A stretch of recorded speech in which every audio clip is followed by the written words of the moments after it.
Duarte, a mediados de 1844, escribe una constitución, un proyecto de constitución, puño y letra. Ese documento está en su original en el Instituto Duartiano entre las piezas del museo. Y ahí Duarte, con su puño y letra, escribe una serie de artículos. Y se revela su apego a la democracia. La primera disposición, el primer artículo dice que nadie está por encima de la ley. O sea, gobernantes y gobernados tienen que acogerse al postulado legal. En cierto modo asume la defensa de lo que hoy se conoce como el principio de legalidad. Lo primero, la ley es igual para todos. Todas las actuaciones de gobernantes y gobernados tienen que acogerse a los principios legales. Pero además, Duarte, en ese proyecto de constitución o de ley fundamental, destaca la soberanía.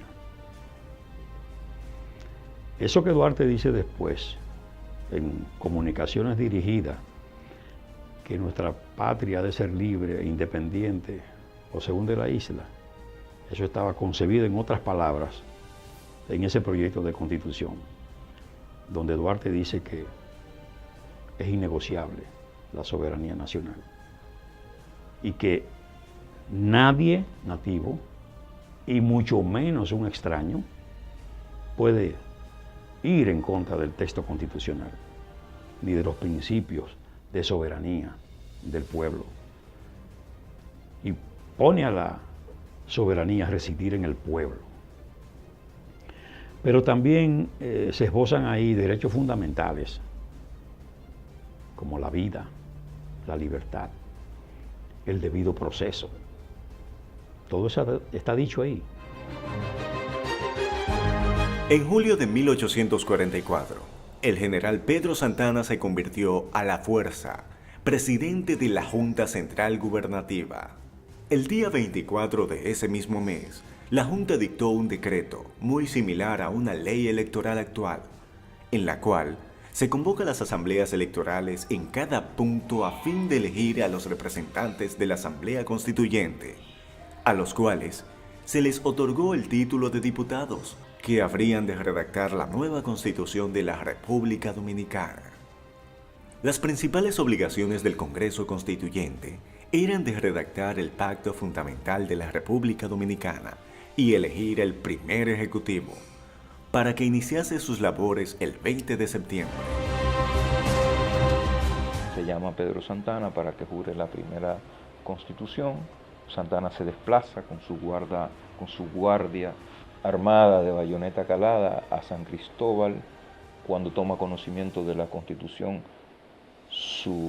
uno de sus principales asesores les recomienda que no la firme y que no se juramente como primer presidente constitucional con esa Constitución, porque esa Constitución era una Constitución muy liberal que reconoció muchos derechos y que como contrapartida además le imponía demasiados límites al ejercicio del Poder Ejecutivo. Y es esa advertencia que dicen que se la hace Tomás Bobadilla y Briones a Pedro Santana la que termina con la intercalación del famoso artículo 210 en la Constitución de San Cristóbal, que es el texto que le da plenos poderes a Pedro Santana y que por tanto lo convierte en términos reales en el primer déspota de nuestra historia. Es decir, la Constitución de San Cristóbal desde el punto de vista práctico, nace como resultado de una perversión, de una desnaturalización de los valores en que se inspiró el constituyente de San Cristóbal, los valores que venían de la tradición liberal del constitucionalismo euroatlántico, europeo y norteamericano. Es decir, ¿cuáles son esos valores? Esencialmente, la idea de que todo poder debe estar sometido a límites y la idea de que todos los miembros de una comunidad política se les deben reconocer derechos. Lo que hace Santana es hacerse reconocer plenos poderes y por tanto lastrar, dejar sin efecto la idea de los límites y al mismo tiempo limitar al máximo el ejercicio de los derechos bajo la premisa de que los derechos eran una licencia peligrosa para la labor del gobierno. Santana y sus asesores mostraron su inconformidad con respecto al proyecto, ya que consideraban que éste dejaba prácticamente sin facultades al presidente, tomando en cuenta que la soberanía del país se encontraba en juego. El general Santana se negó a ser nombrado si las mejoras del lugar no se aplicaban a la Constitución, sosteniendo que el poder político dominicano no debía ser civil, sino militar, a raíz del estado de guerra. Era liberal, pero el artículo 210 echó por tierra las pretensiones de los constituyentes de hacer una constitución liberal. Por ejemplo, esa constitución establecía la no reelección, definía una serie de derechos, tenía limitaciones como la definición de una iglesia católica como la única religión, pero eso era propio del liberalismo de influencia católica, digamos, española, de la Constitución de Cádiz liberal de 1810 y de otras normas constitucionales de la época. Sin embargo, establecía derechos, separación de poderes, la no reelección inmediata. Tenía una contradicción porque, aunque decía que no se establecía la no reelección inmediata, pero podía establecerse una segunda reelección. Pero cuando Santana le llevaron el 6 de noviembre o el 5, no recuerdo, el contenido de la Constitución, dijo: yo no me someto a una Constitución en la que yo no tenga un poder discrecional. Amenazó con las armas a los constituyentes que estaban en la villa de San Cristóbal, a lo que algunos entraron en temor. No fue la primera amenaza a la discusión constitucional, porque ya la discusión del tratado del préstamo Hendrik le había dicho a los constituyentes de San Cristóbal, luego que envió un préstamo a su consideración, les rechazaron como el primer ejercicio de freno al poder antes de la Constitución. Santana le dijo: ustedes no están para eso, pero fue él que lo envió. Pero como no hubo sumisión, siguieron la discusión constitucional, la aprobaron una Constitución avanzada para la época. Sin embargo, él le hizo incorporar un artículo que establecía que mientras estuviese la guerra con Haití, el gobernante podía tomar todas las medidas sin responsabilidad. Entonces esa Constitución surgió con un mal de fondo, con un pecado original en términos de la concepción constitucional liberal, y es que no permitía, camuflaba el tema del ejercicio discrecional del poder. No permitía límites, porque cuando se establecía que el gobernante no iba a tener responsabilidad, esto cuestionaba el proyecto de Constitución de Duarte, que decía que el poder debía ser civil, republicano, representativo y responsable. Responsable quería decir que debía rendir cuentas por cada actuación que afectara o que violara algún derecho o libertades. En ese sentido, la Constitución de 1844, en mi concepción, no merece llamarse Constitución a partir de que los constituyentes, luego de tener la visión de una Constitución liberal y avanzada para la época, permitieron un adicional 210, que fue un traje a la medida para un ejercicio despótico del poder. Y lo contrario al constitucionalismo es el ejercicio despótico al margen de las normas. Por eso se patrocinaron, en nombre de la guerra con Haití, una serie de comportamientos autocráticos penosos, como el destierro de Duarte acusado de traidor, porque aplaudido por muchedumbres, porque el poder siempre tiene personeros y también tiene muchedumbres que le aplauden.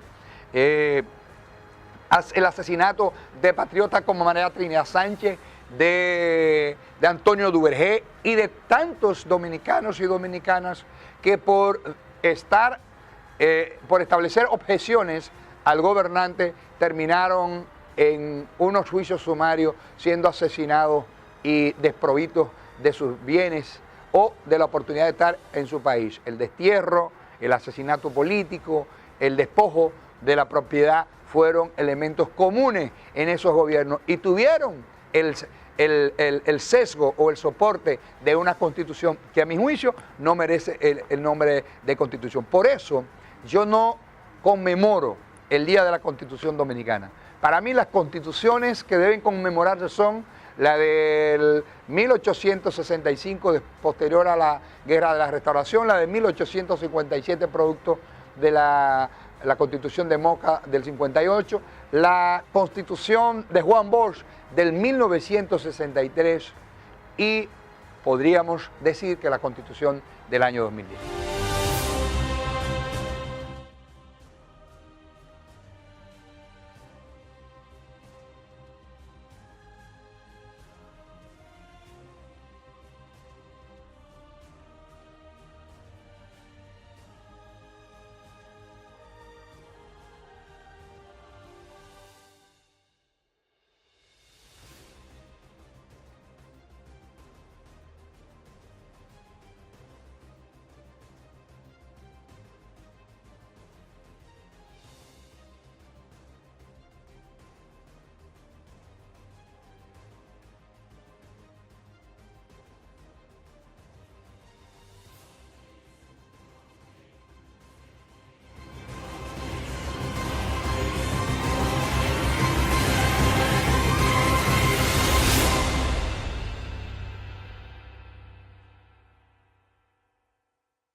Era liberal, era indudablemente de corte liberal, estaba inspirada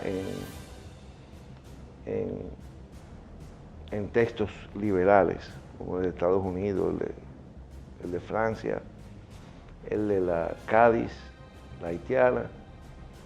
El problema que cruza todo este tema constitucional y lo cruza en la actualidad todavía es la existencia de una norma liberal o progresista en un contexto atrasado o autoritario. En el caso de la Constitución, de nuestra primera Constitución, estuvo plasmado en el famoso o tristemente célebre artículo 210, que bajo la excusa de la guerra con Haití o de las posibles incursiones o peligros de la soberanía territorial por la tradición de enfrentamientos recientes con Haití, pues prácticamente el 210 puso en receso todos esos principios de liberalismo y todos esos avances que, según expresan algunos autores, ciertamente no expresaban los valores de la sociedad, o sea, expresaban valores de minorías ilustradas, los valores que están en la Constitución fundadora del Estado Dominicano. Posiblemente, si hubiese sido un proceso más participativo, no hubiese sido tan liberal. Fue una Constitución liberal en un contexto político y social autoritario, donde lo único que conocíamos era el autoritarismo, ya fuere por las colonias o por los gobiernos de esa naturaleza. Bueno, la primera Constitución, el rasgo más importante que uno puede derivar de ella es que estableció por primera vez el Estado Dominicano, es decir, estableció una nación con un Estado libre e independiente de toda potencia extranjera. Y digamos que configuró la nación dominicana, describía el escudo dominicano, describía la bandera dominicana, es decir, los rasgos que prevalecerían inclusive en todo el derecho constitucional dominicano. Todavía hoy día, ese es uno de los principios que prevalece en la Constitución dominicana, es decir, tener un régimen de gobierno civil, democrático y representativo y popular, donde la soberanía descansaba en el pueblo. Ahora, evidentemente, factores políticos, evidentemente que impidieron que la Constitución fuera lo suficientemente democrática, porque como tú conocerás, en el proceso de discusión de la Asamblea Constituyente, Pedro Santana, que había sido uno de los militares más destacados en las guerras de independencia, se dio una cuestión. Santana, como uno de los jefes políticos prevalecientes, que ya se vislumbraba como que iba a ser el primer presidente de la República, porque la Asamblea Constituyente no solamente iba a votar la primera Constitución dominicana, sino que iba a escoger el primer presidente de la República. Pedro Santana aprovechó la reunión de las cámaras o de los asambleístas para introducir un empréstito de 1 millón y tanto de libras esterlinas, y eso le fue rechazado por los constituyentes. Entonces, a partir de ahí, él presionó a esa asamblea para que se votara una constitución donde no hubiese las limitaciones en el ejercicio del poder o de la presidencia de la República. Hablar de libertad con un presidente como Santana es un elemento formal que está en la Constitución. Es formal, pero no es real, porque libertades como tales no se podían ejercer, pero estaban en la Constitución. Estaba también la protección a la propiedad privada, estaba la cuestión de la soberanía, estaba el derecho a la vida, estaba el derecho al debido proceso, a ser juzgado, etc. Pero todo eso estaba. Sin embargo, ya usted sabrá las ejecuciones y los asesinatos de Santana, o sea, cómo Santana en el primer año, ¿verdad?, de lo que es la proclamación de la independencia, cuando se conmemora el primer año, 27 de febrero de 1845, asesina a María Trinidad Sánchez ese mismo día. Nosotros, digamos, recibimos o adoptamos un texto constitucional que más o menos era el resultado, era una especie de collage de las grandes tradiciones jurídicas y constitucionales que habían venido produciéndose, digamos, en los últimos 70 años en el mundo occidental, a partir sobre todo de Revolución Norteamericana y de la Revolución Francesa. Fíjate que inclusive la legislación adjetiva básica, Código Penal, Código Civil, Código de Instrucción Criminal, Código de Procedimiento Civil, Ley de Organización Judicial, o sea, todo eso son normas que nosotros calcamos de la legislación napoleónica francesa.